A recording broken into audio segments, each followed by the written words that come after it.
तो नमस्कार दोस्तों, मैं आपका फ्रेंड अजय। इस अम्बेडकर एकता एजुकेशन मिशन के यूट्यूब चैनल पर आपका एक बार फिर से स्वागत है। दरअसल कुछ दिनों से क्लासें आरंभ नहीं हो पाई थी, कुछ कारणों की वजह से एक बार फिर से हम आपके साथ हैं। तो जिस तरह से आपको पता है कि हम इतिहास में बात कर रहे थे कि मुगल इंपीरियर जो कि मुगल साम्राज्य की बात कर रहे थे कि किस तरह से बाबर आया, बाबर के बाद में हुमायूं आया। बाबर की लगभग हमने सारी बातें कर ली थी। हम बात कर रहे थे हुमायूं के बारे में। हुमायूं के बारे में मैंने पिछली क्लास में आपको कुछ चीजें बताई थी कि किस तरह से हुमायूं का जब शासनकाल प्रारंभ होता है तो हुमायूं को उसका पिताजी बाबर एक बात कह के जाता है कि साम्राज्य विभाजन अपने 4 भाइयों में कर लेना। कहने का मतलब एक अस्करी और एक कामरान और एक हिंदाल होता है, एक उसका चचेरा भाई होता है। मोस्ट इंपोर्टेंट नाम जिसका मैंने पिछली क्लास में भी जिक्र किया था, सुलेमान मिर्जा। 4 भाई होते हैं उसके। और ये बात पिछली क्लास में मैंने बहुत अच्छे तरीके से बताई थी कि किस तरह से क्या है कि साम्राज्य विभाजन किया जाता है। मैंने बताया कि कामरान को काबुल और कंधार दिए गए थे, और मैंने ये चीज बताई कि किस तरह से हिंदाल को क्षेत्र दिए गए, और उसी तरह से क्या है कि अस्करी को क्षेत्र दिए गए। मोस्ट इंपॉर्टेंट ये चीज थी कि सुलेमान मिर्जा जो था उसको अफगान यानी कि बदख्शां का क्षेत्र दिया गया। कौन सा क्षेत्र दिया गया? अफगान यानी कि बदख्शां का क्षेत्र दिया गया। ये पिछली क्लास में हमने बातें कर ली थी। पिछली क्लास में 2 बातें और करके गए थे हम।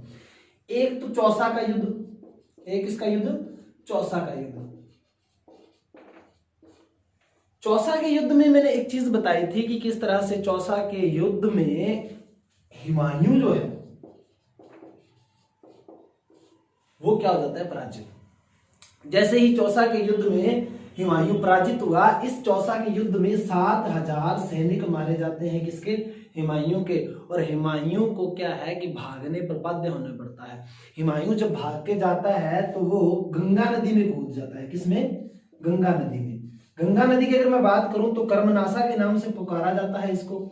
इस कर्मनासा में क्या है कि हुमायूं कूद जाता है, और कूदने के बाद में मोस्ट इंपॉर्टेंट चीज जो आपके लिए जाननी जरूरी है कि इस कर्मनासा में कूदने के बाद हुमायूं को नदी किसने पार करवाई? तो नदी पार करवाने वाले व्यक्ति का नाम मैंने पिछली क्लास में भी आपको बताया था कि निजाम सक्का नामक एक भिस्ती होता है। निजाम सक्का नामक एक भिस्ती होता है जो हुमायूं को क्या है? नदी पार करवाता है। और नदी पार करवाने के बाद में क्या है कि इस उपकार के बदले में हुमायूं एक वादा करता है कि जब उसका शासनकाल दोबारा आएगा तब उसको क्या है कि 1 दिन का शासक बनाया जाएगा। और मोस्ट इंपॉर्टेंट ये बात आपके लिए जरूरी है, क्योंकि जैसे ही निर्वासन काल, अब हम बात करेंगे आज की क्लास में कि किस तरह से हुमायूं का जो है वो निर्वासन काल स्टार्ट हुआ। और निर्वासन काल के दौरान उसके बाद में जब दोबारा उसका शासन स्टार्ट हुआ तो 1555 ईस्वी में 1 दिन का शासनकाल किसका था? मुगल शासन में। तो वो था निजाम सक्का नामक भिस्ती का। और मैंने पिछली क्लास में ये चीज बताई थी, इस 1 दिन के शासनकाल में इसने चमड़े के सिक्के जारी किए थे। किसके? चमड़े के सिक्के जारी किए। ये बात मैंने पिछली क्लास में बता दी थी कि 1 दिन का शासनकाल किसका था मुगल शासन में। और मोस्ट इंपॉर्टेंट चीज ये है कि इस निजाम सक्का नामक भिस्ती की जो मजार है वो कहां पर है? तो अजमेर दरगाह में। कहां पर? अजमेर दरगाह में। ठीक है, ये सारी की सारी बातें हमने पिछली क्लास में कर ली थी। सॉरी, ठीक है। अच्छा, अब बात आती है कि पिछली क्लास में एक चीज और मैंने बताई थी कि कन्नौज आपको पता है उत्तर प्रदेश में। अच्छा, कन्नौज बिलग्राम का एक युद्ध बताया था मैंने। कन्नौज बिलग्राम का एक युद्ध बताया था 1540 ईस्वी में। 17 मई 1540 ईस्वी में ये युद्ध हुआ था। इस युद्ध की अगर मैं बात करूं तो इस युद्ध में क्या है कि जो शेर खां होता है, शेर खां, मोस्ट इंपॉर्टेंट चीज याद रखना कि चौसा के युद्ध के बाद में किसके? चौसा के युद्ध के बाद में जो शेर खां होता है वो शेरशाह सूरी की उपाधि धारण कर लेता है। पिछली क्लास में मैंने ये बातें बता दी। शेरशाह सूरी की क्या कर लेता है, उपाधि धारण कर लेता है और चांदी के सिक्के क्या है जारी करवाता है। ये चीज मैंने पिछली क्लास में आपको बता दी थी। इस बात पे आप थोड़ा ध्यान रखना, ठीक है। 1540 ईस्वी में कनौज बिलग्राम का युद्ध होता है। इस युद्ध के अंदर क्या है कि जो शेर खां यानी शेरशाह सूरी जो होता है वो हुमायूं को क्या है अंतिम रूप से पराजित कर देता है। हुमायूं को अंतिम रूप से जब ये पराजित कर देता है तो इस समय क्या होता है कि भारत के अंदर, कहां पर, भारत के अंदर द्वितीय अफगान साम्राज्य की नींव डलती है। किसकी, द्वितीय अफगान साम्राज्य की नींव। अगर आपसे पूछ लिया जाए कि द्वितीय अफगान साम्राज्य की नींव किसने डाली थी, तो वो किसने डाली थी, आपको अभी भी मैं बता के क्या, शेरशाह सूरी या शेर खान ने, शेरशाह सूरी ने। और मोस्टली ये आपको पता होगा कि जब मैंने दिल्ली सल्तनत आपको पढ़ाया था तो उस टाइम मैंने एक चीज बताई थी कि प्रथम अफगान साम्राज्य की नींव कौन डालता है, तो प्रथम अफगान साम्राज्य की जो नींव है वो बहलोल लोदी ने डाली थी। दिल्ली सल्तनत के अंदर अंतिम जो वंशज मैंने पढ़ाया था लोदी वंश, उसमें मैंने एक चीज बताई थी कि बहलोल लोदी जो होता है वो क्या करता है, प्रथम अफगान साम्राज्य की नींव डालता है। और द्वितीय अफगान साम्राज्य की नींव कौन डालता है, शेरशाह सूरी डालता है। और वो भी कब, मुगल शासन के अंदर, मुगल शासन काल जब चलता है तो तब ये क्या है आता है। ये चीज मैंने पिछली क्लास में सारी बता दी थी, ठीक है। अच्छा, अब जैसे मैं ये चीज बता रहा हूं कि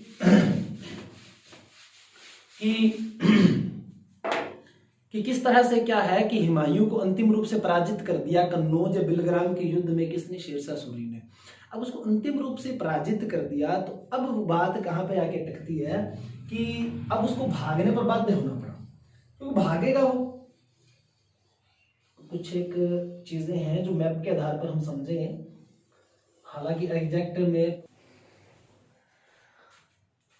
आपसे माफी चाहेंगे, थोड़ा सा टेक्निकल प्रॉब्लम आ चुकी थी। फिर से उसी बात पर आते हैं अपने कि किस तरह से मैं आपको बता रहा था कि हुमायूं जो है भागने के लिए वहां से बाध्य हो जाता है और उसको भागना पड़ता है। एक चीज आप थोड़ा सा ध्यान में रखना कि क्योंकि जो कन्नौज बिलग्राम का जो युद्ध हुआ है वो 1540 ईस्वी में हुआ है। अब यहाँ से एक चीज नोट लगा कि ये चीज याद रखने वाली है कि 1540 ईस्वी से लेकर 1540 ईस्वी से लेकर 1555 ईस्वी तक क्या है कि हुमायूं का क्या चलेगा, अब निर्वासन काल। जिस टाइम उसने कोई भी शासन नहीं किया, अब हुमायूं का निर्वासन काल चलेगा। इस चीज पे आपको गौर रखना थोड़ी सी। एक और मोस्ट इंपोर्टेंट चीज मैं आपको बता दूं कि हुमायूं ज्योतिष में बहुत ज्यादा विश्वास करता था। हुमायूं क्या था, ज्योतिष में बहुत ज्यादा विश्वास करता था। इसीलिए क्या है कि आपको ये चीज पता भी होगी कि हुमायूं क्या है कि 7 दिनों के अंदर 7 रंग के कपड़े पहनता था, यानी कि एक सप्ताह के अंदर वो हर दिन के अलग अलग रंग के कपड़े पहनता था। ये चीज आपके लिए नॉर्मल जानकारी के लिए, ठीक है। अच्छा, अब बात करता हूं मैं, जैसे कि मैं बता रहा था कि उत्तर प्रदेश में क्या है कि कन्नौज है। क्या है उत्तर प्रदेश में, कन्नौज है। अब जैसे ही कन्नौज यानी कि बिलग्राम यहाँ का ये युद्ध हुआ 1540 ईस्वी में, तो वहां से क्या हुमायूं भागने के लिए बाध्य हुआ। अब यहाँ से हुमायूं क्या है कि भागकर जस्ट, अगर आप उत्तर प्रदेश के अंदर कभी आपने ढंग से नक्शा देखा होगा तो वो आप, मुझे भरोसा है कि आपको पता होगा कि आगरा है। यहाँ पर क्या है, आगरा। क्योंकि मुगलिया सल्तनत के जितने भी मेंबर थे या फिर मैं कहूं कि शासक थे, उन्होंने ज्यादातर क्या है कि अपना निवास स्थान कहां पर रखा था, उत्तर प्रदेश में आगरा के अंदर रखा था। अच्छा, हुमायूं क्या है कि भागकर कहां आ जाता है, कन्नौज से सीधा कहां पे गया, सीधा आगरा में गया। आगरा से क्या है, क्योंकि देखो अब उसको भागना था तो कुछ जरूरी जो चीजें थी, सामान वगैरह था, वो भी तो उठाना था ना। अब वहां से उसने उठा लिया। आगरा से वो जस्ट क्या है, जस्ट अगर आप देखोगे तो हरियाणा में यहाँ पर एक क्षेत्र का नाम मिलता है आपको, दिल्ली, जहां पर क्या था कि सारा का सारा साम्राज्य था, यानी कि केंद्र बिंदु मुगल एम्पायर का। अच्छा, अब वो दिल्ली में आ जाता है। हुमायूं क्या है कि जस्ट जैसे ही दिल्ली में आता है, वहां से भी थोड़ी बहुत चीजें उसको उठानी थी, वो उठा ली। अब दिल्ली से क्या है कि वो जाता है कहां पर, अगर आप देखोगे तो हरियाणा। अभी दिल्ली से यहां से सारा हरियाणा वो निकल चुका है, हरियाणा निकल जाता है, फिर पंजाब निकल जाता है। अब पंजाब से जैसे निकलने के बाद में क्या है कि पंजाब की सीमा पर और भारत की सीमा पर क्या है कि पाकिस्तान का एक क्षेत्र आता है, लाहौर। कौन सा? लाहौर। एग्जैक्ट लोकेशन अगर ना बन पाए तो आप समझ लेना कि ये किसकी बात कर रहा हूं मैं, लाहौर की बात कर रहा हूं। अच्छा, आपको ये चीज का पता होना चाहिए कि 1947 के बाद में क्या है कि विभाजन हुआ है भारत और पाकिस्तान, यानी कि दो नए क्षेत्र बने हैं। उससे पहले क्या है कि ये भारत एक ही था, यानी इधर वाला जो क्षेत्र था पाकिस्तान अफगानिस्तान के जो कुछ क्षेत्र हैं वो भारत के अंदर ही थे, इस चीज का आपको पता होना चाहिए। तो ये भारत के अंदर ये लाहौर, दिल्ली से वो कहां पे चला गया? हुमायूं लाहौर में चला गया। एक चीज आपको पता होनी चाहिए कि अब लाहौर में वर्तमान में कौन है? एक तो हुमायूं का भाई है हिंदाल। कौन है? हिंदाल। हिंदाल का यहां पर शासन है, और हिंदाल के साथ में क्या है कि इसका एक सहयोगी है। किसका? हिंदाल का। हिंदाल का एक सहयोगी है जिसका नाम क्या मिलता है? यादगार नासिर। यादगार नासिर। यादगार नासिर। इन दोनों की सहायता से क्या है कि हुमायूं जो है वो लाहौर से निकल जाता है, और लाहौर से निकलने के बाद में क्या है कि पाकिस्तान का एक क्षेत्र सुना होगा आपने, सिंध। सिंध के थट्टा नामक स्थान पर क्या है कि इसको पहुंचाया जाता है। किसको? हुमायूं को। सिंध सिंध आ जाता है कौन? हुमायूं।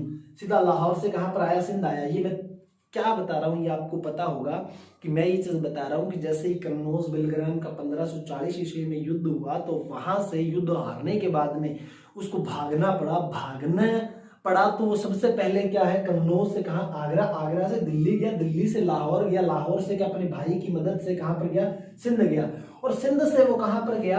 अगर आपने सुना होगा इराक ईरान का जो एरिया है, इराक ईरान के एरिया को क्या है कि हुमायूं लांग जाता है, और लांगने के बाद में क्या है कि सऊदी अरब और अरब प्रायद्वीप के क्षेत्र आपने सुने होंगे, वहां पर चला जाता है। यानी कि सबसे पहले कहां पर गया? सिंध से मक्का गया। सबसे पहले कहां पर गया? मक्का। मक्का से वो कहां पर गया? मदीना। यहां पर आ जाता है कौन? हुमायूं। यहां तक आपको सारी चीजें समझ में आई होगी। अच्छा, एक बात और मोस्ट इंपॉर्टेंट, जब वो हुमायूं क्या है लाहौर के अंदर होता है, कहां पर? लाहौर के अंदर होता है, तो यहां पर एक मोस्ट इंपॉर्टेंट घटना घटित होती है। अगर आपको पता होगा तो बहुत अच्छी बात है। देखो, हिंदाल का गुरु होता है, गुरु का नाम आपने सुना होगा मीर बाबा। क्या नाम है? मीर बाबा। इसको मीर बाबा दोस्त भी कह देते हैं। अच्छा, इस मीर बाबा की अगर मैं बात करूं तो क्यों खास है? क्योंकि ये जो मीर बाबा होता है इसकी एक पुत्री होती है। हालांकि इसका नाम मीर अली भी मिलता है, मीर बाबा दोस्त भी कह देते हैं इसको, मीर अली भी कहते हैं इसको, मीर अली। इसकी एक पुत्री जिसका नाम क्या मिलता है? हमीदा बानो बेगम। क्या नाम मिलता है? हमीदा। यहां पे लिख देता हूं मैं, हमीदा बानो बेगम। अच्छा, ये हमीदा बानो बेगम जो होती है ये किसकी पुत्री है? मीर अली या मीर बाबा दोस्त की पुत्री है, जो किसका? आध्यात्मिक गुरु है हिंदाल का। ये मीर बाबा दोस्त जो है ये आध्यात्मिक गुरु है। किसका? आध्यात्मिक गुरु है। किसका? हिंदाल का। अच्छा, इसकी जो पुत्री होती है हमीदा बानो बेगम, इससे शादी कर लेता है कौन? हुमायूं। अच्छा, जब इससे ये शादी कर लेता है तो शादी करने के बाद में क्या है कि हिंदाल इस बात से बिल्कुल नाखुश होता है, वो इस बात से नाराज होता है कि मेरे आध्यात्मिक गुरु से क्या हुमायूं ने शादी कर ली। तो वो क्या करता है कि इस बात से नाराज होकर यहां से इसको क्या है कि निकाल देता है, और इसके बाद में क्या है लाहौर से ये सिंध आ जाता है। सिंध जाने के बाद मक्का और मदीना चला जाता है। यहां तक स्टोरी आपको मैं समझता हूं कि पूरी तरह समझ में आ चुकी होगी।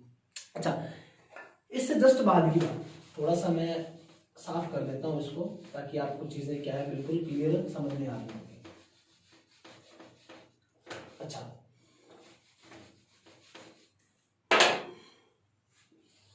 यहां से आया और यहां पर मदीना। अच्छा, अब स्टोरी ये मेंशन होती है कि आपने मारवाड़ सुना होगा। आपने क्या है राजस्थान का जो जीके जिन लोगों ने पढ़ा होगा उनको पता होगा कि मारवाड़ कहां पर है। तो यहां पर देखिए मारवाड़ राजस्थान के अंदर क्या है कि आपने मारवाड़ का क्षेत्र सुना होगा। जोधपुर पाली का जो एरिया है वो क्या है मारवाड़ के नाम से जाना जाता था। ठीक है। अच्छा, यहाँ पर जो मारवाड़ है, मारवाड़ का शासक था मालदेव। कौन था? मालदेव। अच्छा, ये जो मालदेव था ये क्या था कि भारत पर राज करने के सपने देख रहा था। अब इसको पता था कि भारत पर अगर राज करना है तो सबसे पहले किसको हटाना होगा? शेरशाह सूरी को हटाना होगा। तो इस चीज पे क्या है कि उसने थोड़ा सा ध्यान दिया और उसने निमंत्रण दिया किसको, हुमायूं को। हुमायूं कहाँ पर है, मक्का मदीना में है। उसने निमंत्रण दिया हुमायूं को कि मेरी मदद करो और हम दोनों मिलकर क्या कि शेरशाह सूरी को हटा देंगे। अब सीधा क्या है कि यहां से हुमायूं कहां पर पहुंच गया, मालदेव के पास, यानी मारवाड़ पहुंच गया। इधर से क्या है कि जैसे ही दिल्ली के अंदर बैठे शेरशाह सूरी को इस बात का पता चलता है तो शेरशाह सूरी क्या है, संदेशा भिजवाता है अपने राजदूत के हाथों कि हुमायूं को बंदी बनाकर क्या है कि मेरे पास लाया जाए। तो इस बात का जैसे मालदेव को पता चलता है तो आपको पता है कि जो राजस्थान के जो राठौड़ परिवार के यानी मारवाड़ी जो लोग हैं वो क्या किसी भी तरह से किसी अपने दोस्त के साथ गद्दारी नहीं करते। उसने क्या किया, किसने, मालदेव ने हुमायूं को सुरक्षित निकाल दिया अपने यहाँ से कि तू चला जा। तो अपने यहाँ से सुरक्षित निकाल देता है। अच्छा, मोस्ट इंपोर्टेंट ये चीज है कि राजस्थान का ये जो क्षेत्र है, राजस्थान से जस्ट पास में उसकी सीमा किससे लगती है, पाकिस्तान से लगती है। अब यहां से क्या है, एक चीज याद रखना, हमीदा बानो बेगम अभी तक साथ में है उसके। अब यहां से क्या है, निकलने के बाद में हुमायूं कहां पर चला जाता है, पाकिस्तान के अंदर। पाकिस्तान का एक क्षेत्र आपने सुना होगा, पाकिस्तान का अमरकोट। अमरकोट के बारे में अगर मैं बताऊं तो सिंध की पहले ये राजधानी रही है। सिंध की पहले क्या रही है, ये राजधानी रही है। और ये क्या है, पाकिस्तान में सिंध का एक जिला है, अगर आपको पता हो तो, ठीक है। अच्छा, यहां पर क्या है, ये आ जाता है, अमरकोट जिले में आ जाता है। और यहां पर क्या है कि हुमायूं ठहरता है राणा वीर साल के महल में, राणा वीर साल या 75 साल भी कह देते हैं इसको। इसके महल में क्या है, ये ठहरता है। इसके महल में ठहरने के बाद में क्या है कि यहाँ पर एक मोस्ट इंपॉर्टेंट घटना घटित होती है। और उस घटना के बारे में शायद आपको पता होगा कि यहाँ पर क्या है कि नन्हे से मुन्ने से बालक का जन्म होता है। उस बालक का नाम क्या था, अकबर। क्या नाम था, अकबर। 15 अक्टूबर 1542 ईस्वी के अंदर क्या है, किसका जन्म होता है, किसका जन्म होता है, अकबर का जन्म होता है, ठीक है। तो आज की क्लास में इतनी ही बातें, बाकी बातें अपने क्या की कल की क्लास में करेंगे। अगर आपको क्लास पसंद आई हो तो आप इसको जरूर देखना और आगे शेयर करना। धन्यवाद।